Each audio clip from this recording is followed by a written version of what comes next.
त्या पोरीचा खेळ खल्लास केल्याशिवाय मी गप्प बसणार नाही.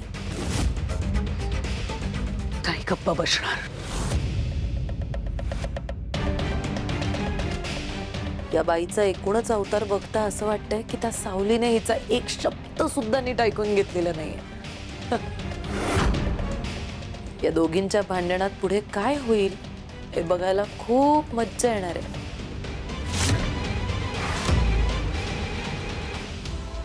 हे सगळं तुझं कशासाठी चाललंय हे चांगलंच ठाऊक आहे मला. सारांच्या कॉन्टॅक्ट मध्ये राहायचं ना तुला सतत. मी शेवटचा बजाव घेतोय. उद्याचा कार्यक्रम रद्द कर.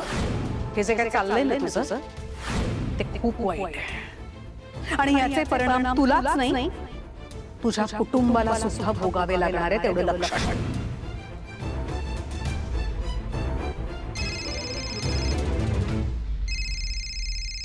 अमृता वहिनी. हा वहिनी. हॅलो सावली, आई आल्या होत्या ना तुझ्याकडे?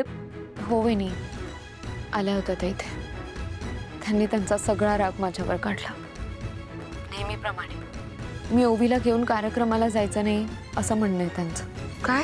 हो, तू कार्यक्रम रद्द कर, मी तुला हवे तेवढे पैसे देईन हे सांगायला आल्या होत्या त्या. अरे देवा, मग तू काय ठरवलंस? म्हणजे तू काय निर्णय घेतलास? कार्यक्रम रद्द करणार आहेस का तू? अजिबात नाही बहिणी, मी तो कार्यक्रम अजिबात रद्द करणार नाही आणि काही झालं तरी ओवीला त्या स्टेजवर घेऊन जाणारच.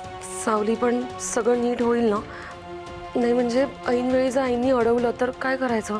बहिणी, ती विठुरायाची सेवा आहे, त्यात तिलोत्तमा मॅडम काय, साक्षात विठुराया जरी आला ना तरी मी त्याचं नाही ऐकणार. आणि ते इथे आल्या होत्या तेव्हा धमकी देऊन गेल्या मला की तुला सगळं जड जाईल म्हणून. पण माझा माझ्या विठुरायावर पूर्ण विश्वास आहे. मला माहिती आहे मी ओवीला घेऊन वारीला सुद्धा जाणार आणि आमची गाण्याची सेवा सुद्धा नक्की पूर्ण होणार. थँक्यू सावली, तुझ्याशी बोलून इतकं बरं वाटलं ना. मला ना खूप भीती वाटत होती. मला कुठेतरी असं वाटत होतं की आईंच्या दबावाखाली येऊन जर तू हा कार्यक्रम रद्द केला असतास तर ओवीला खरंच खूप वाईट वाटलं असतं ग. तुमच्या दोघींकडनं होणारी सेवा पण चुकली असती. पण खरंच तू हिंमत दाखवलीस, मानलं तुला. खरं सांगू, ओवीच्या आनंदापेक्षा आणि त्या पवित्र कार्यक्रमापेक्षा माझ्यासाठी मोठं अजून काहीच नाही आहे. आणि तिलोत्तमा मॅडमला काय वाटतं याने मला खरंच फरक पडत नाही. सावली, अजून एक हात जोडून विनंती करू का प्लीज? आई आज तुझ्याकडे आल्या होत्या, ही गोष्ट प्लीज कोणालाच कळू देऊ नकोस. बहिणी, मी काय सांगेन कोणाला? नाही, मला माहिती आहे तू सांगणार नाहीस, पण चुकून तुझ्या तोंडून निघालं आणि सारंगला कळलं ना तर घरात परत वाद होतील.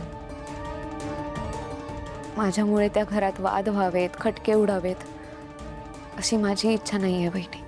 आणि तिलोत्तमा मॅडम इथे येऊन जे काही मला बोलले आहेत ते फक्त मी माझ्यापुरतं मर्यादित ठेवेन. मी कोणालाही काही नाही सांगणार. थँक्यू सावली. चला आता उशीर झाला, झोप. तू उद्या लवकर निघायचा ना. Good night. Good night.